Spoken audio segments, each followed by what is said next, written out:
Welcome everybody to another edition of Coffee and Open Source, a place to meet some new friends, have some great conversations, and maybe learn something along the way. I'm your host, Isaac Levin. And if you're enjoying the conversations here, be sure to like, subscribe, follow wherever you're watching or listening. Also, if you or someone you know would like to come on the show and chat with me, feel free to reach out to me on Twitter. My handle there is IsaacR11, or you can reach out to me on Mastodon. My handle there is IsaacR11 at fosandon.org. All right, so today I'm looking forward to chatting with somebody who actually knows about open source. We talk about a lot about open source in the show, but we don't talk to people generally who, have made a life out of open source. So I'm really looking forward to my conversation. So today our guest is Zach Wasserman. Zach, do you want to say hello, introduce yourself? Hello, thanks so much for having me on the show today, Isaac. I'm coming to y'all from Squamish, BC, about an hour north of Vancouver, and it's a beautiful sunny day here, which we don't get too often, so appreciating that. Yeah, as somebody who lives in the Pacific Northwest, we're starting to get into the sweet spot where, I jokingly tell people that summer in Seattle or summer in the Seattle area, I think you include Vancouver and parts of BC. It's like there's this window of like 10 weeks where, in my opinion, it's like the best weather in the entire planet, right? Doesn't get super hot. Like there's always the humidity is always low because there's always a breeze from the coast.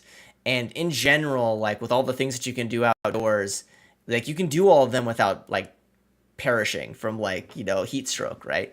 So like we're starting to hit that bubble right now and I'm looking forward to it. We are about to enter that window. I think July, usually it Yeah. starts here. Yeah, it probably starts a little bit earlier here, like, because, I mean, even though it's, 2 or 3 hours between us, like, driving, we're talking, once you get, like, over the border, like, the weather changes. It's weirdly strange. Like, I have some friends that live in Vancouver, and I'll be talking to them. I'm like, oh, it's, like, nice. It's, like, 65 here. They're like, it's 45 here and raining.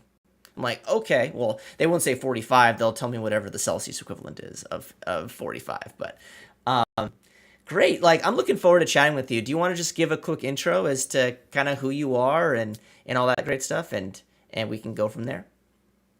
Yeah, so I mean, as a quick background for me, my current work is I'm the co-founder and technology evangelist at a company called Fleet. We make an open source device management platform that's used by IT and security teams to manage all their corporate devices, both workstations and servers, sometimes IoT and OT sorts of devices as well. And I have a background working in open source software, both from like a big company perspective at Facebook back in the day, from a consulting perspective, and this is my second go around at building a company that a startup that builds products on open source software. So a bunch of experience around that. That's awesome. And I think what's always fascinating, especially with people who have decided to kind of commit their life to open source, is like how it got started for you. Like, do you remember when like technology, it doesn't have to be open source, it could be any tech, right? Do you remember when you were first introduced to it and it was something that you just kind of latched onto? Yeah, for sure. I mean, my early experiences with technology were really like I was a child of the 90s, Mm-hmm. and my dad had got an Apple II computer. And to be honest, let's say I don't remember this. I was probably less than 5. My dad had got an Apple II computer and somehow got like a touchscreen peripheral hooked up to it.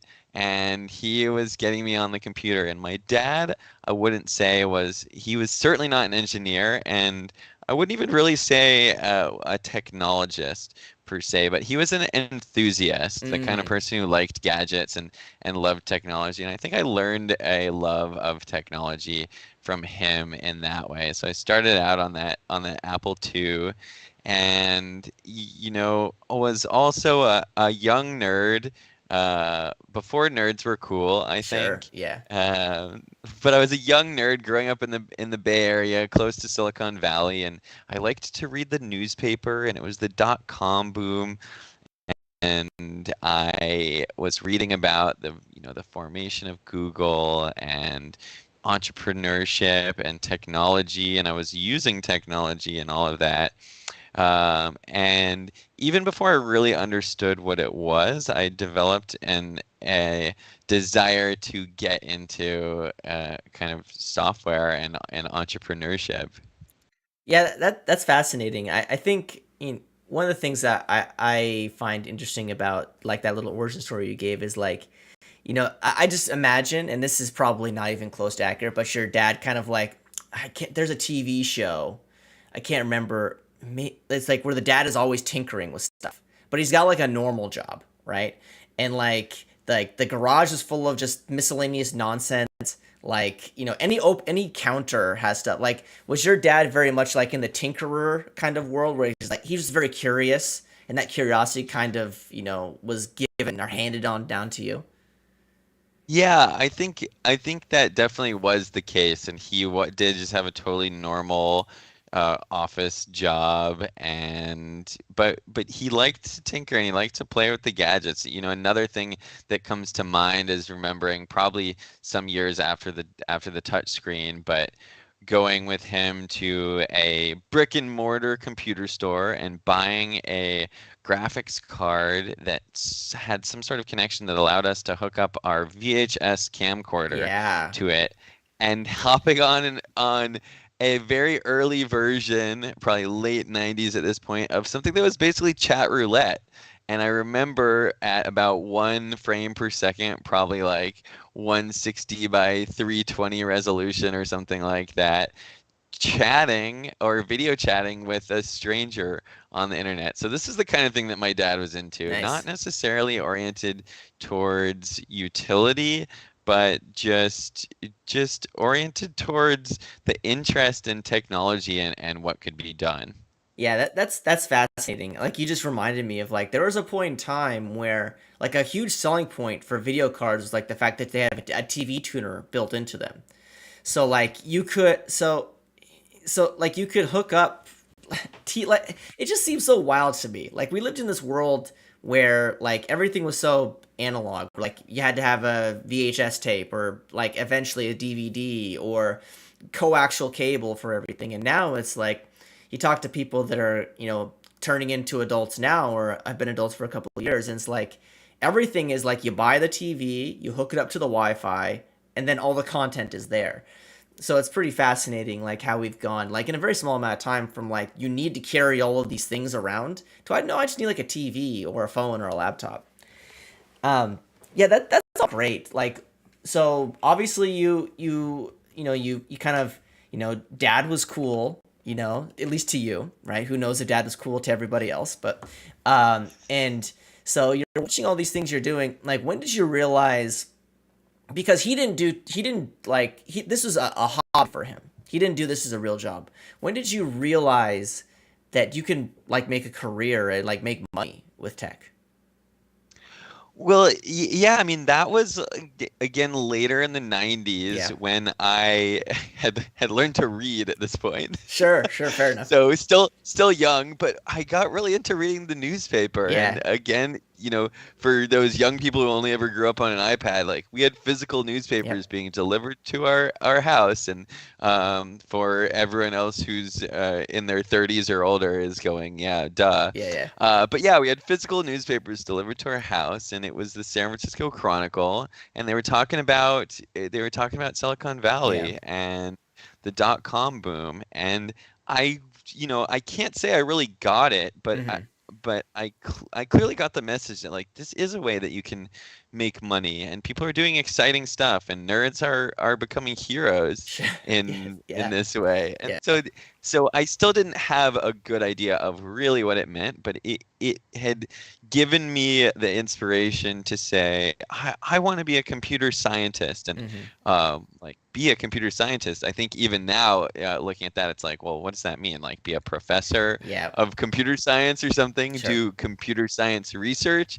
But I think that really what I wanted to be was a programmer, a software Yeah. engineer, whatever kind of name we want to put on it these days. Yeah, people that grew up in the Bay Area in like the mid to late 90s, like I'm always very curious because it wasn't like the Bay Area wasn't an affluent place, right? Like there like you can like make a great career of yourself. But obviously you look at the Bay Area, Silicon Valley now and you're like, okay, like there's a lot going on there. Every tech company starts out there, it seems like either starts there or starts in Seattle, right?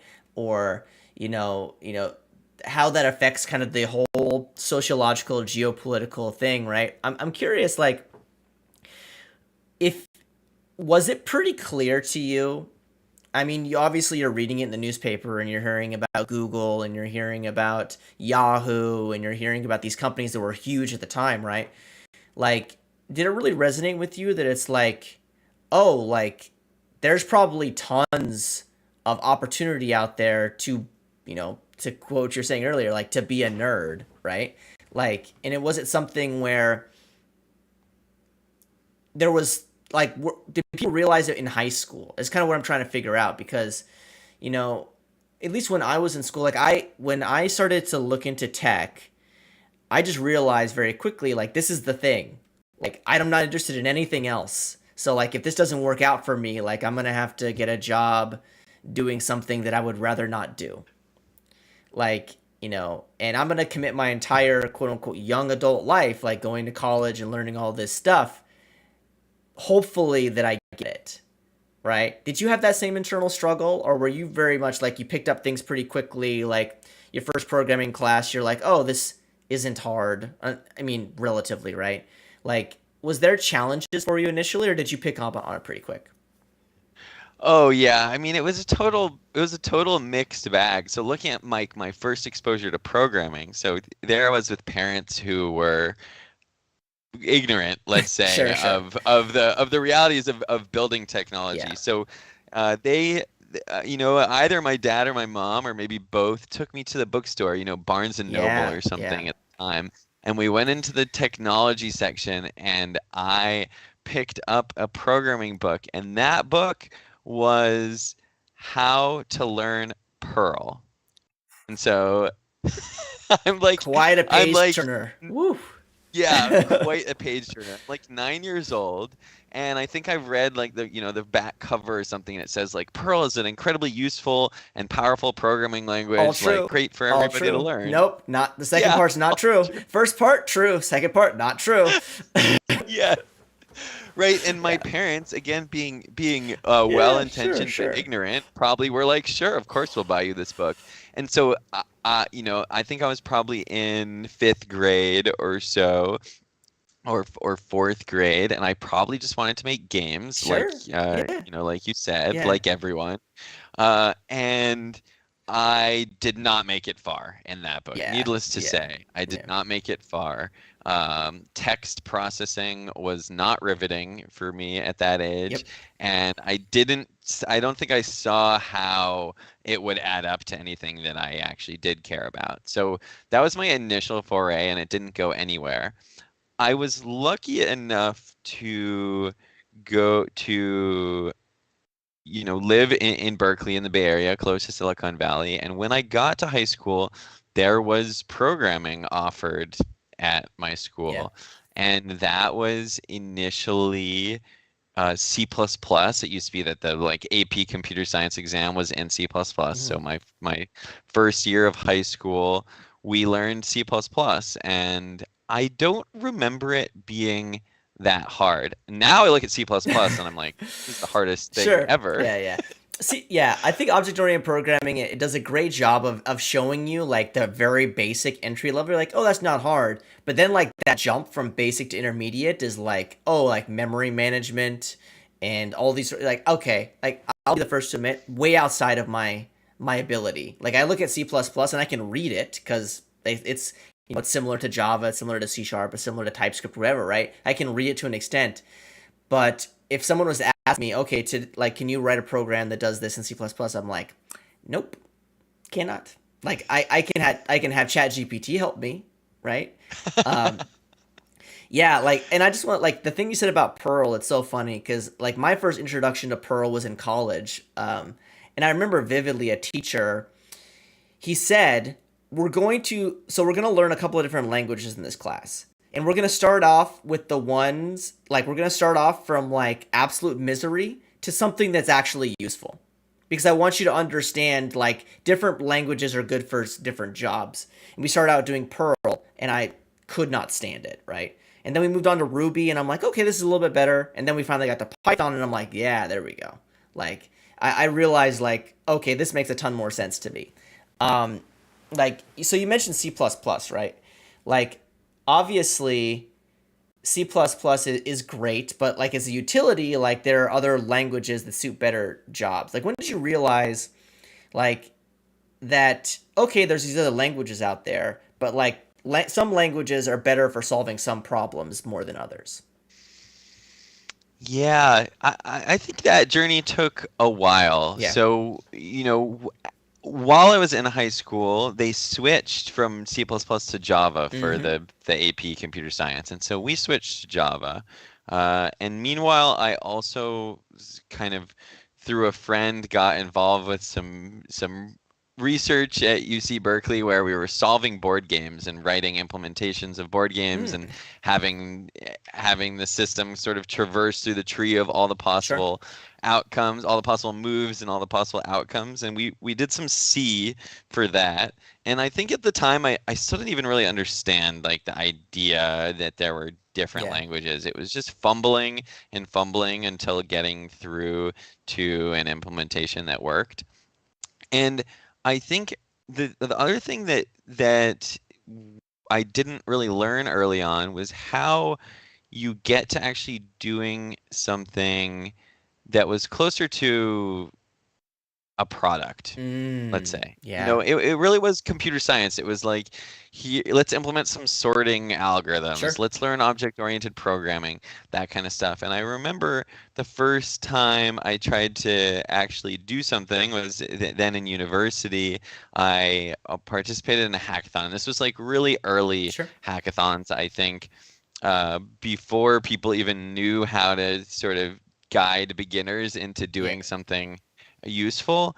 And I remember the first the first day, this was like a week, it was a week-long hackathon or something like that. The first day they were like, so here are your MySQL database credentials, and here's a web server for you to use. Um, Good luck. And my friend and I were like, so what what do we Yeah. do with Yeah. this? Like what's a database? How do we connect to it? Yeah. Why would we even want to use it? You know, we didn't get anywhere.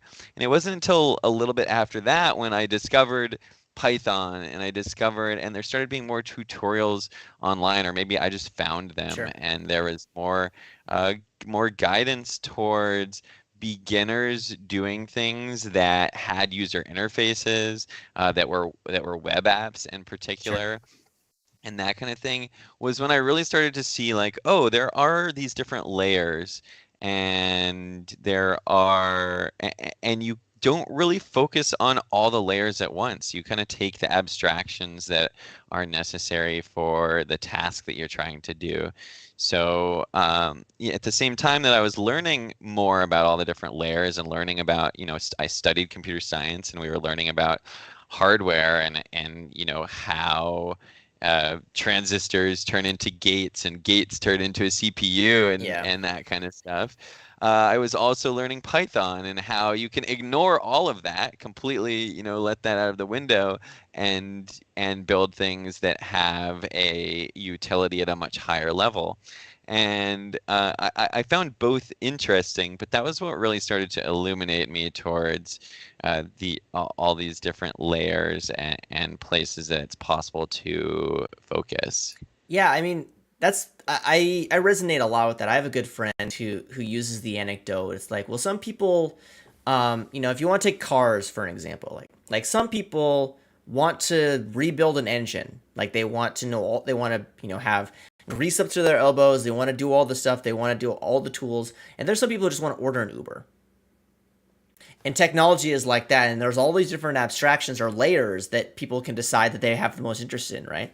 And that's always stuck well with me, like that sort of analogy. You also said something that I latched on to very quickly, like the idea of like computer science focusing on like the why thing instead of the how. And like and I'm not saying all computer science curriculums are like this, but in my experience it was very much like, okay, this is how you, like, again, red black tree, binary tree, sorting algorithm, data structures, maybe you work with streaming if you're doing like networking stuff, right? And that was great. But then I was very, very curious as to like, okay, like how do companies make money with this stuff? And people who have watched the show like no, I basically bounced out of the computer science curriculum and went to like information systems, which is more like a business degree with computers, right?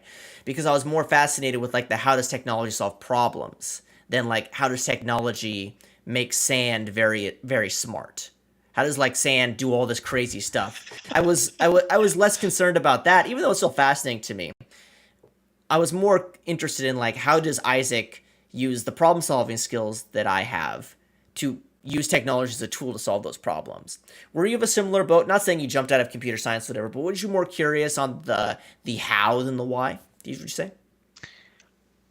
I wouldn't say that actually. I would say that I would say that I was pretty sure that ultimately I wanted to focus more on the how and the Mm-hmm. kind of developing products and doing that higher level stuff. But I was actually deeply interested in how or the, why does it work? How does Yeah. it work? What are the sort of philosophical underpinnings of this? And except for like discrete math and proofs that I didn't get. Yeah. It Yeah. took a Yeah. long time for that to start to click. Mm-hmm. And I think I had a real questioning moment there for a little while as I was nearly failing out of my first discrete math class, Yeah. and I just could not wrap my head around what a proof was and how it was relevant to programming Yep. and that kind of thing. Because that was initially what I was most interested in. But that things like the red black trees and algorithms and that kind of stuff, I actually loved. I Mm-hmm. really loved those. But of course, I don't touch those things these Sure. days. They're used under the Yep. hood. I know they're there, and I think at times it's useful to know that they're there. But that's not where my focus is these days. Yeah, I buried the lead. Like the big reason why I dropped out of computer science is because I couldn't figure out limited to infinite series. Like I couldn't do the math. Like that's the real honest take. Like I realized quite frankly, like okay, like if this is the skills in math that I need to be successful with this particular thing, like I'm gonna have a hard time. But I liked, like I took a 400 level class, whatever that means for other people. Like around like limits and or not limits, but like basically finite state automatons, like how like things like cruise Hmm. controls and traffic lights work, and that was fascinating to me because that's like very much like the how. Like not to knock on algorithms or anything like that, but I just maybe it was I realized pretty quickly that like all of the really complicated problems in tech have kind of been solved. Like no one is gonna ask you like, hey Zach, like you could probably make a better implementation of red black tree parsing algorithm, right? Like you're no, like that's already been done. Like it's like when people talk about what's that website that people go on to like practice programming assignments? Like if they're trying to get a job. Leet code? Yeah. Like people will post like leak code stuff I see. I'm like, why do I need to know that? Like why do I need to know like it's always reversing arrays backwards, right?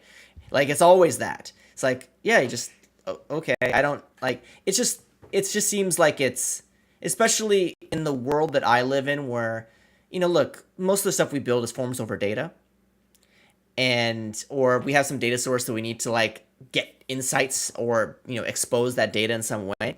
Like most of the algorithms to do that stuff really efficiently have been kind of implemented by frameworks, especially like if you're talking about like Python, right? Like Python is great. Like you just find some package, you import it, and you're like, okay, cool, problem solved. Next thing, right? Um, I am curious to know, and I ask a lot of people in tech this because I think it's probably the most fascinating question. Is you know what is the language like if you're building a new project? Like let's say you're starting like a new idea. What is the language that you grab at immediately? Not knowing that like oh maybe Go is better for this or Rust is better for this or whatever. It's like what language do you grab immediately just to like hack at something? These days, it's usually Go for me Yeah, because it's what I know best. yeah, But the runner up and the thing that on some projects I actually would go for is Python. yeah.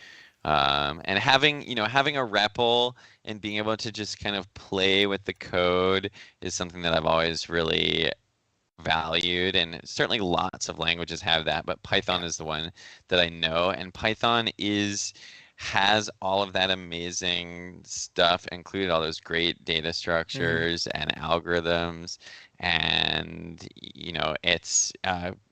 I think it's not a coincidence, but it's cool that all the AI stuff is starting to happen Yeah.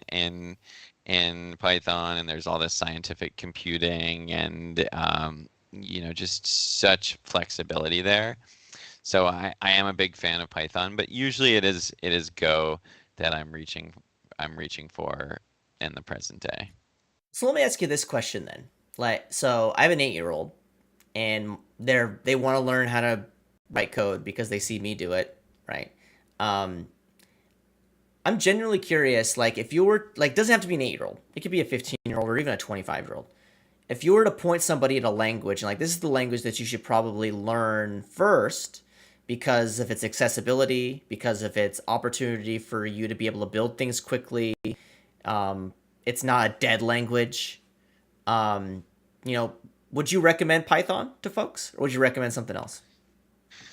Yeah, I would think Python Yeah. and I'll probably start a bit of a religious war here, but No, the only this is the why I'm only here. That's downside why to I'm here. Python is dynamic typing, its lack Yeah. of better static typing. I think particularly for um, and not that I know, I don't have kids and I don't teach computer science Sure. or, Yeah. or programming, so we'll leave it to the Yeah. experts to rule on that. But in my opinion, it is really useful to have a compiler to essentially tell you, there's a typo there, that Mm-hmm. variable doesn't exist, that kind of thing. And Yeah. I know that there are tools like that for Python these days, but just the fact that it's enforced that you can't build a Java program or a Go program or a C++ program that where you typoed a variable, and especially if you're 8, Yeah. the fact that you don't have to run the thing to find out that just that typo is there, that I think is actually pretty huge. Yeah. And But I go ahead. go for something that's used for real. Yeah. Like, why not? Yeah. Like so I asked this because I was curious, but I also asked this because of the exact thing that you mentioned. So I started to teach them Python. And like they're in VS Code, they're running some Python, there's no squiggle lines. They run it and they get some absolutely arcane error message because error messages are never 8-year-old friendly. And I have to kind of sit with them and look at the code and like, okay, oh, you're doing this with this array, you're grabbing this input and you're not doing this thing with it. And like and my kid asked me, why do I have to run it for it to tell me that I did something wrong? And I'm like, you just Yes. solved all of technology's problem, right? Like if every single tool told you what you were doing wrong before you actually ran it, our lives would be so much better. Right? And there's solves for that. Like you can get like some, I isn't there like a type wrapper for Python these days? Like I know TypeScript exists for JavaScript, but there's a typed version of Python somewhere, right? Yeah. Yes. But it's limited Yeah, sure. relative to languages that have, true Sure. static Yeah, typing. yeah.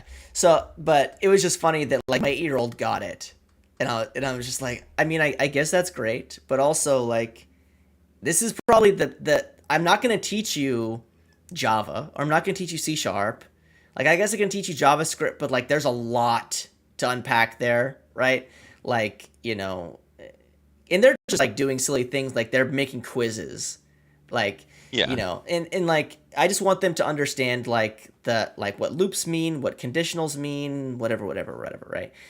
But it's just funny that their immediate response was like, why do I have to run it to find out I did something wrong? And I'm just like, if you want to be in tech, like that's your entire life is running, reading the error message, run the error message, and then when there's no error message and it runs, like that powers you for like the next 3 hours or whatever, right? Um, it's always something I tell people that are getting started in tech. It's like the dopamine drip of being successful powers you through like the agony of like building programs, especially like sophisticated programs, right? Because the error messages aren't always clear. The problems that are trying to be solved are usually not the best defined or well defined.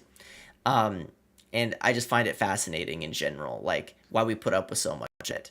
Um, Yeah, this is something that I often tell folks who are asking about getting into tech, getting into software engineering, that you really need to have a lot of patience to work through learning how to communicate at the level of rigor that computers expect in your sort of expression through code, and then being able to read at the level of obscure, sort of arcane uh, that that computers also produce, Yeah. and that we or not me really, but the folks who are writing languages and compilers are outputting, but also a hard problem to try to communicate things in a way that's, I think, uh, both accessible but also precise and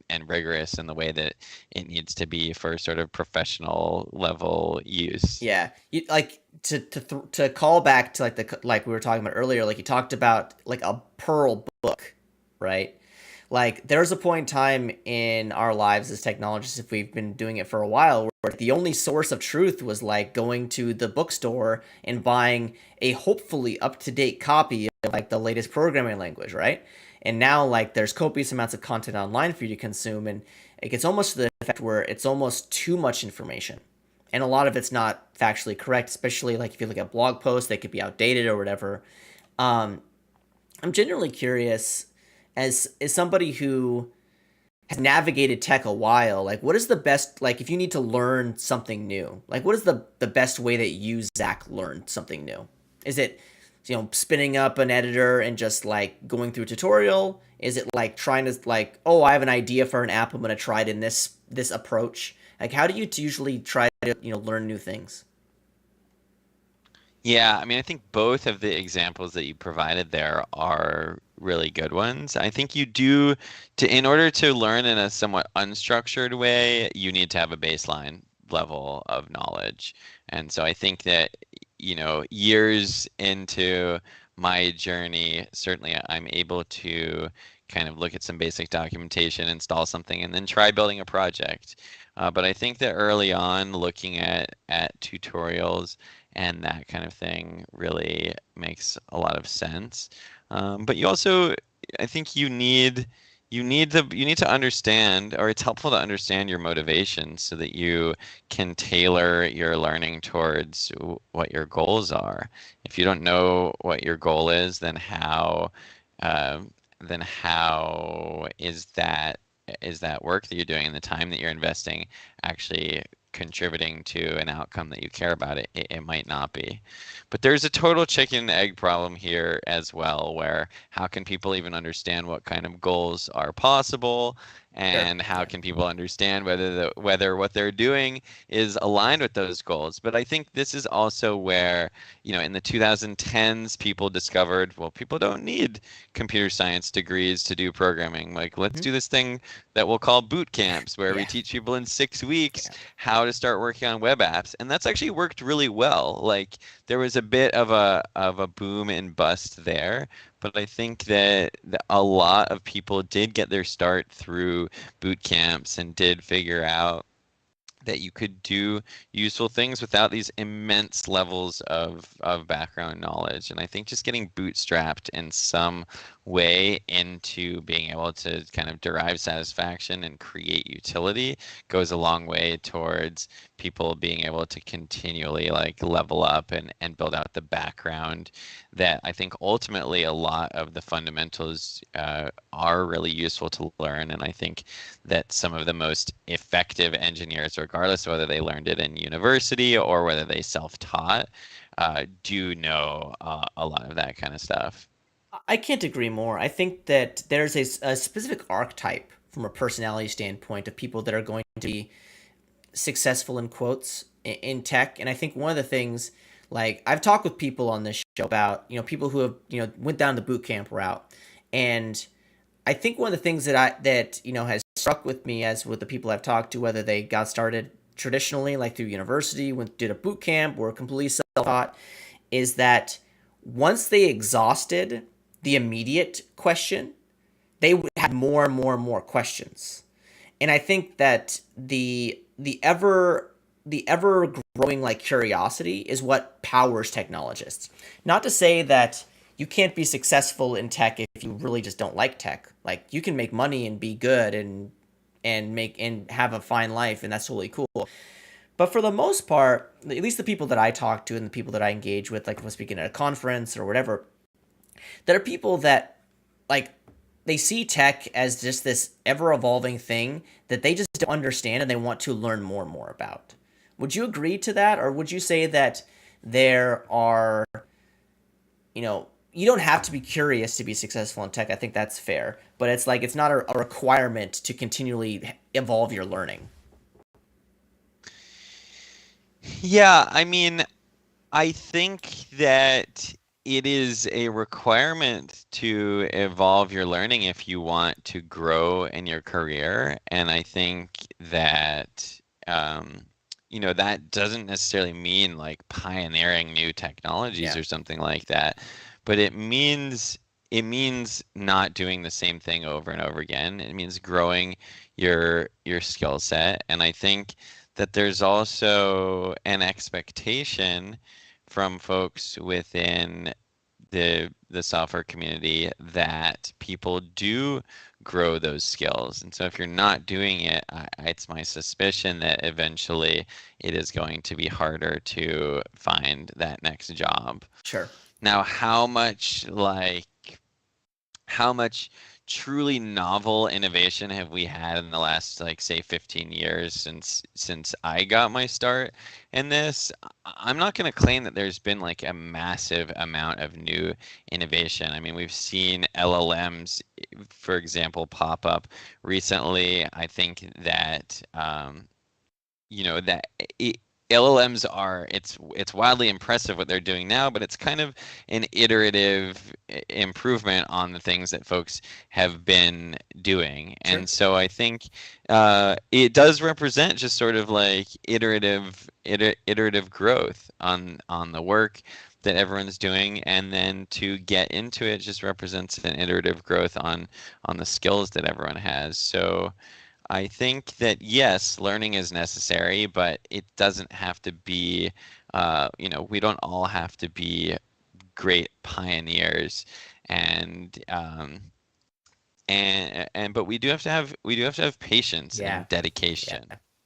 Yeah, no, I have subscribed to the fact for a long time that like new technology gets introduced to solve a problem that technology specifically solves, but the problem doesn't really. Like and this is a spicy take. Like people have been like, "Oh, that's not really true," but like you talk with like I will say, like in the last 15 years, like we've seen the introduction of like JavaScript everything, JavaScript frameworks for everything. We've seen Kubernetes. We've seen blockchain.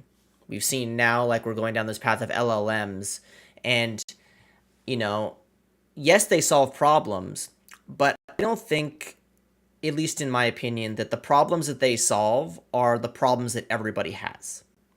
And I think that's what the concern that I have for all of these like new trends in tech. It's like, okay, like everything's a nail, and there's just hammers just coming along, right?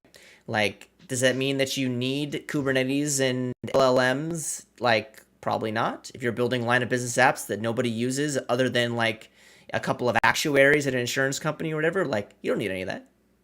But the industry tends to sway down this path of like, oh, you need these things to be successful when you're shipping products. And I'm curious, like, I want to shift a little bit into like this product conversation because you've talked about products a few times, right? Like, and this is an open-ended question, so like, feel free to dodge it as much as possible. But what do you think defines like a good product in tech? Yeah, well, that's a very open-ended question. I mean, I think Yep. that I think that the biggest thing is making sure that the product solves an actual problem that Mm-hmm. the prospective users have, such that those users materialize. And they don't materialize out of thin air. They Yeah. bring themselves, and through the marketing that your project does, they they see that utility. They realize that nothing comes for free. Even free open source projects, you still have to put the time into understanding Yeah. them, into Yeah. deploying them, into maintaining those deployments, that kind of stuff. So I think that it's always going to be about product market fit, if you will, if you want to start to use the business terms there. But I think that's Sure. true of open source projects. And to take an example from my history, we have OS Query, which is a project that I helped create at Hmm. Facebook, and we open sourced there. And at the time, what we identified was, we had security and IT and operations folks who wanted to understand, who needed to do their jobs to understand more about the systems that they were managing, the computers that they were managing. And there were a few ways that they were kind of underserved by the existing products. One was, a lot of these folks have a great knowledge of security or of IT, but not of programming. And we just talked Hmm. about all of the challenges in learning how to do programming and learning Yeah. how to apply it. So, one thing we identified was it's hard for people to write code to do what they want. And at the Mm. time in particular, and at the place that we were at Facebook, we had a lot of Mac and a lot of Linux, and there was a ton of commercial security tooling for Windows, and not much at all for Mac and Yeah. Linux. Yeah. And furthermore, for Linux in the production environment, we saw competing desires from the security team to get visibility and from operations teams to not have performance impact. So we kind of looked holistically at all of these different opportunities and problems, if you will, and tried to put something together that addressed those. And we really put those values at the core of what we built. And so instead of asking people to write Python, which was sort of what happened in the older systems that we were replacing, we said, well, just write SQL, which is not trivial, but it's Sure. smaller than Sure. it's smaller than Python. It's smaller Yeah. than Python. Yeah. Um, and let's support Mac and Linux out of the gate, and let's make sure that even though we're primarily targeting security, that the operations folks and the IT folks get something out of this. And so it's all about lining up the value that our product, if you will, which again, open source projects are products even if they're sold for Yeah. $0. um, our product was really specifically designed and had values set to align with what those prospective users needed. Yeah. I mean that. So you said a couple of things Isaac, there I that don't know if it's just on my end, but I can't hear anything. you can't hear me still. You're back. Okay. Alrighty. Cool. Hopefully, let me know it let me know in chat if anybody had any issues hearing me. That was okay. We're good. Anyway, um, so you said a couple of things there that were quite. I want to dive into a little bit. Like, you know, you mentioned this open source. Like, open source is a product regardless if it makes money, right? Like, but I think that one thing that's fascinating to me about open source is like with it, if you build a community around it, if you build, like you're saying, prospective users, there's tons of opportunity to build a business around it. And, I've had some folks on my show that have like, they had an open source project and now they turned it into a successful, business with enterprise licensing and, support and all these sort of things, right? I'm curious from your perspective as somebody who's been in this space, like what is critical mass for when an open source project like probably should start making money in some capacity?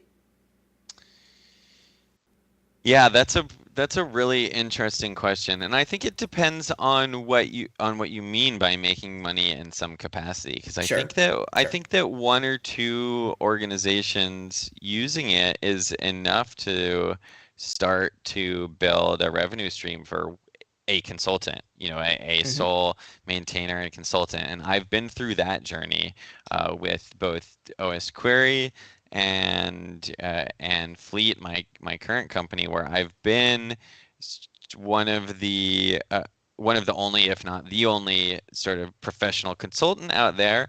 And even with just a few organizations using the software, you can really build a revenue stream Yeah, and get to contribute more to the project through that work that you're doing, and that has a snowballing effect, right? Like if I can get clients that pay me to do what they need, but I can do it in the open and I can contribute that code back to upstream, then that brings in more prospective clients which are the new users using the project. So I think that you can start with something small like that, but there's also a lot of really important other metrics to look at in terms of moving into more of a product-oriented company, let's say, going from little consulting shop to company. And I Yeah. think that this is also something that we did with Fleet, Mm-hmm. where I was working as a consultant with a handful of customers, but we saw that there really was a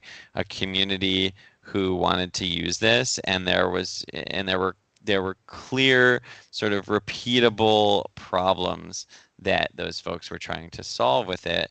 And this gave us some inspiration and some confidence that we could find ways to make it easier to solve those problems, continually improve the open source portion, and adopt an open core business model where we do most of our development on the open source, but we also build premium features on top and sell premium licenses to build a repeatable revenue stream and to kind of move from this consulting sort of professional services type revenue model to the product company revenue model.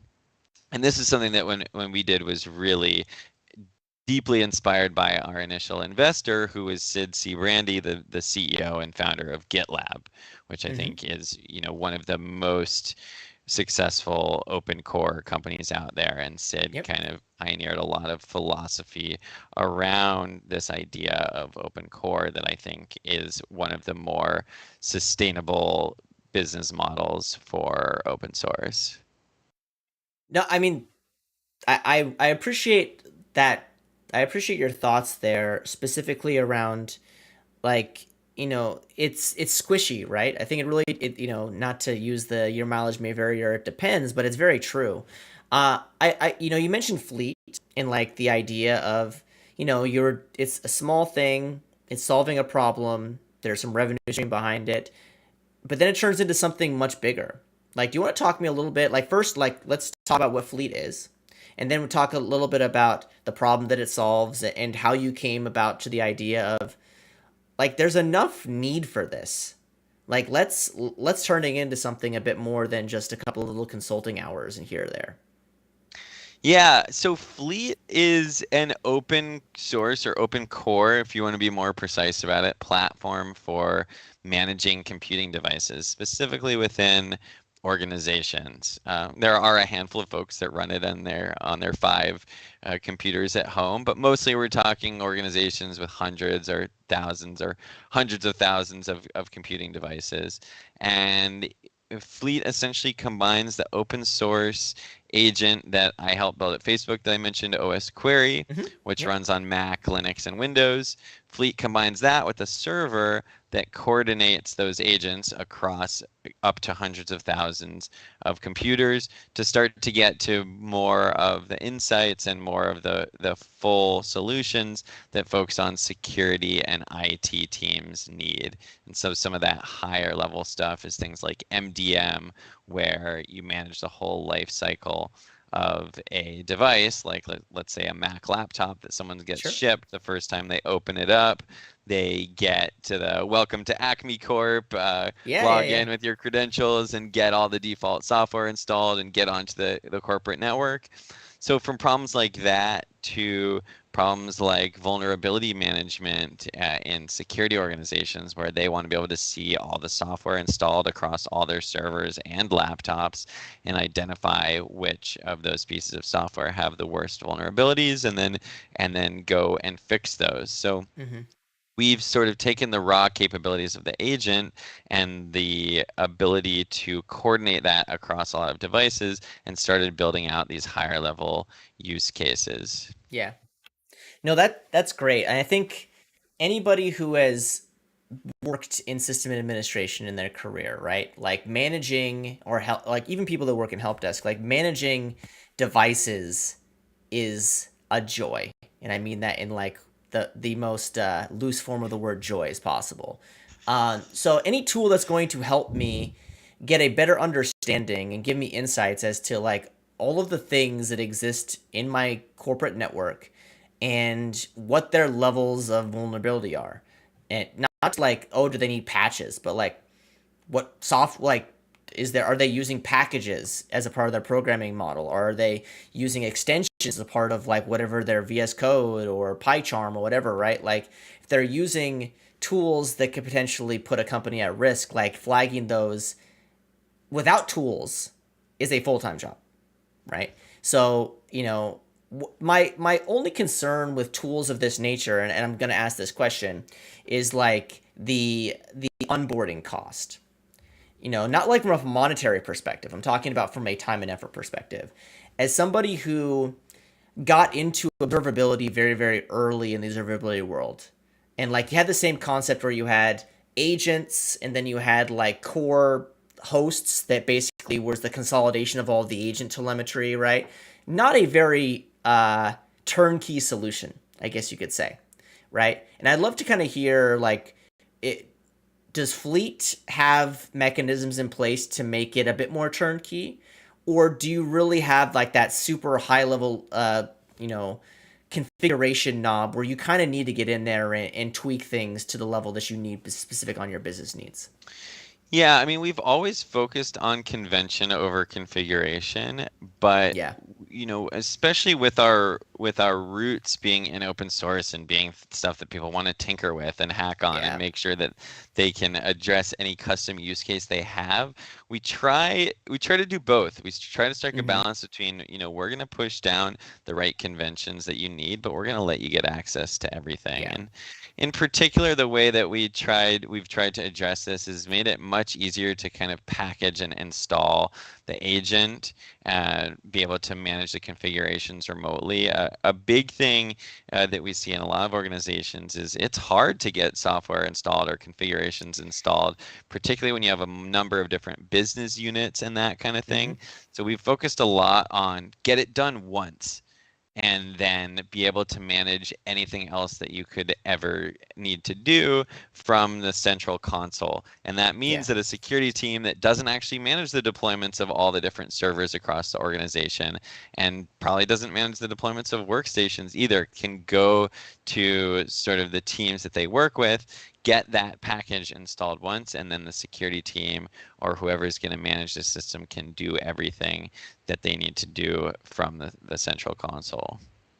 Yeah, that's great. I think one thing that thinking about the current world that we live in, right? If a tool like this 10 years ago, yeah, I think it makes sense, right? Like, being able to manage these things and get this endpoint management, this endpoint detection, like device management, that's great.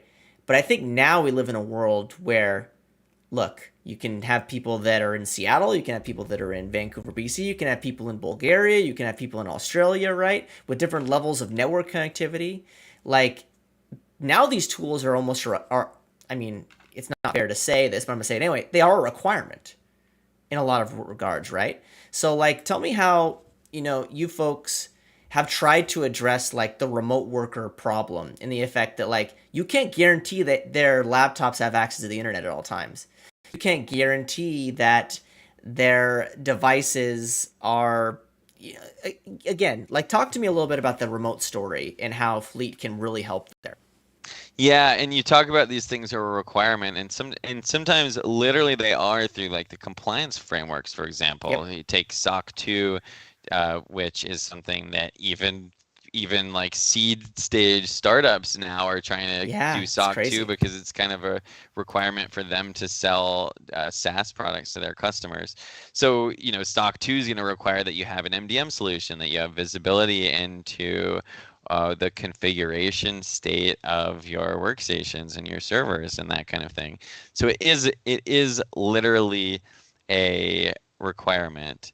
And so and I'm just blanking here beyond that. Can you repeat the No, the question? yeah, I'm just well, I think you answered it, right? Like I'm trying to like I'm just trying to put my V like IT like CIO or CTO who's like my responsibility is to make sure that my technology, whether it's the technology that's used internally by my team, the technologies that my customers use are safe and secure, right? Ah, right. And Yeah, and at the end of the day, like my developers, my ops people, my security people, they can be anywhere. My customers can also be anywhere. So Yeah. how do we ensure that like we're protecting everybody as a part of the supply chain? Yeah, so yeah, I mean, with remote and hybrid workforces, it has really changed where the old mechanisms for doing some of these kind of things, which would be essentially, we for vulnerability management, let's say, we've got our vulnerability management solutions going to SSH into every system Yep. and collect the packages are installed. Well, that doesn't work if the systems are sitting at Starbucks Yep. and at Yep. Isaac's house Yep. on a residential ISP and it doesn't have a static IP address and that kind of stuff. And even more so, people are thinking about things like zero trust Yep. and needing to get really up-to-date information about what sorts of access a device has depending on its configuration state and that kind of thing. So there's some stuff that's like architectural decisions, like our agent, instead of the server reaching out to the devices, well, the agent is installed on the device reaches out to the server, and that means that no matter what network you're sitting on, if you have internet access, your agent connects to the Hmm. server, assuming the organization chooses to expose the server Sure.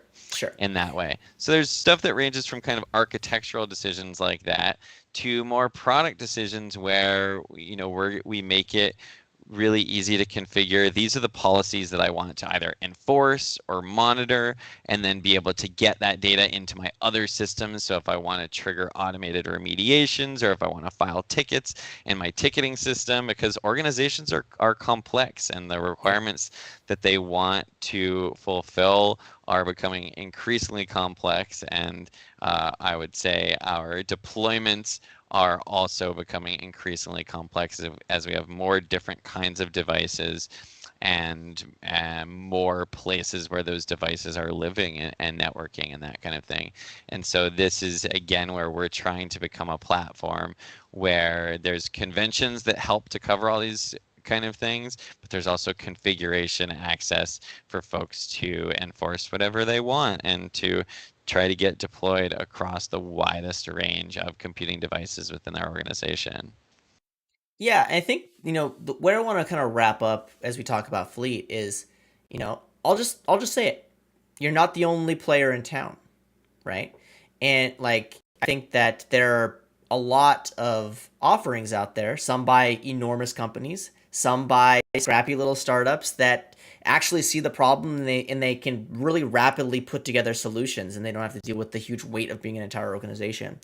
So, like, let's say that I'm a company and I'm looking at tools in this space. Like, what do you think sets Fleet apart from, different tools in the space? And obviously, like, you know, take that with what you want, right? Like, I'm not asking you to like do a competitive pitch or anything like that, but I'm just genuinely curious as to, Yeah.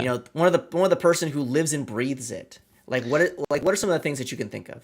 Yeah, so the two biggest things would be one, cross-platform. So we work on Yep. Mac, Linux, workstations and servers, Windows, Chrome OS, IoT and OT devices, as long as they're running Linux or Windows, which is most of them. Yeah, sure.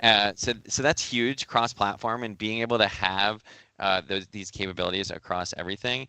And then the other thing that's really big is the openness, and whether we're talking openness as in open source or open core, where you can read the code and modify the Hmm. code if it's not suiting you, or the openness that means that you can build more trust with your users, especially when your users uh, are software engineers or other types of engineers who are really particular about what's running on their system.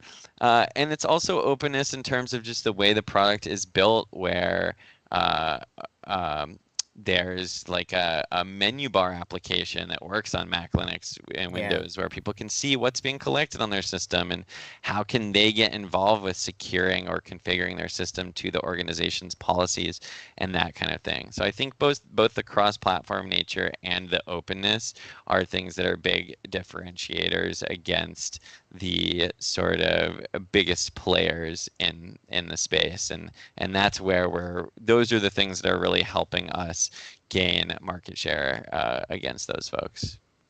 I love what you just said. However, I do need to say that the answer was not correct. I think one of the things, so, as a little bit of research, I was looking into Fleet a little bit. And for the folks, I highly urge you to take a look at Fleet's website and Fleet's GitHub repository. But I was perusing it, I think it was yesterday. And, in the GitHub repo for Fleet, there's a section of the repo that says, "Is it any good?" And I'm just going to read it verbatim, right? So it says Fleet is used in production by IT and security teams with thousands of laptops and servers. Many deployments support tens of thousands of hosts, and a few large organizations manage deployments as large as 400,000 plus hosts. So I will say this, Zach. The answer to your question, to my question was, is it any good?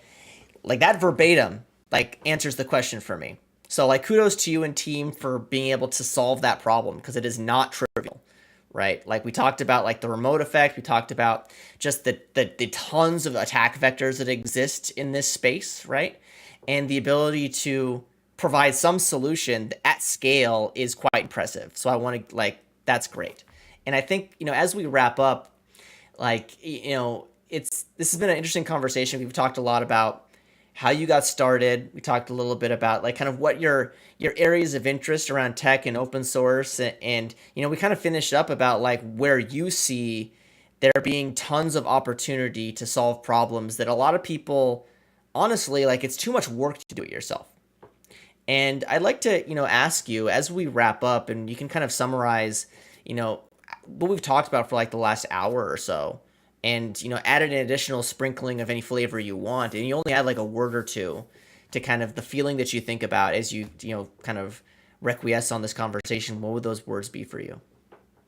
I mean, I think it would be like look at this arc that we're following, like where you can do so much more with our computers and we're making it more accessible to more folks to do that. And I'm not sure that that's revolutionary in itself, but it's massively evolutionary that more people Mm. can get more done with computers and we can do it in ways that are inspiring and help ourselves and our organizations be more productive. That's great. I think the word that I took from there is evolutionary. I think that, you know, when you think about technology, it's always growing. We're always coming up with crazy problems that need to get solved. And, I can't remember where the quote came from, but like there's this famous cliche in tech where it's like the product is never actually done, the product's never finished. There's always more product to build, right? And I want to thank you for your time and talking me through about how you think about these sort of things because it's been pretty enlightening and I really appreciate it. For folks that want to learn more about what Zach is doing and the work that he's doing at Fleet, you can find him. There'll be some links to the show notes. Like you can probably best places probably on Twitter. Yeah, so it's the Zach W. So TheZachW. Or you can go to Fleet's website. So Fleet DM F. So I'll just spell it out. FLEETDM.com to learn more about Fleet and learn more about Zach and all those cool things that they're doing. As we sign off, do you have any parting words for us? I guess just thank you, Isaac, and for anyone who's curious, like I said, this is open core, so deploy Mm-hmm. it, throw it on some devices at home, throw it in use at work. The core, which is enterprise ready as MIT licensed, so go for it and use it, and we'll hope to see you in the community and maybe even someday have you as a customer. But if you're just a community member, I'll be thrilled. Yeah, I'm curious. I'm thinking to put this in my home network and see how annoyed my wife gets when I show her this cool dashboard of all the stuff that is connected and what's wrong with everything. She's gonna love that. This has been great. I love the conversation. This area is super fascinating to me, and it was great learning more about you and what you find interesting in tech because that's always a great thing too. So for folks that were tuning in live, thank you so much. For folks that are listening in the future, thank you so much as well. I hope you enjoy the rest of your day. This is Isaac Levin from Coffee and Open Source. Take care.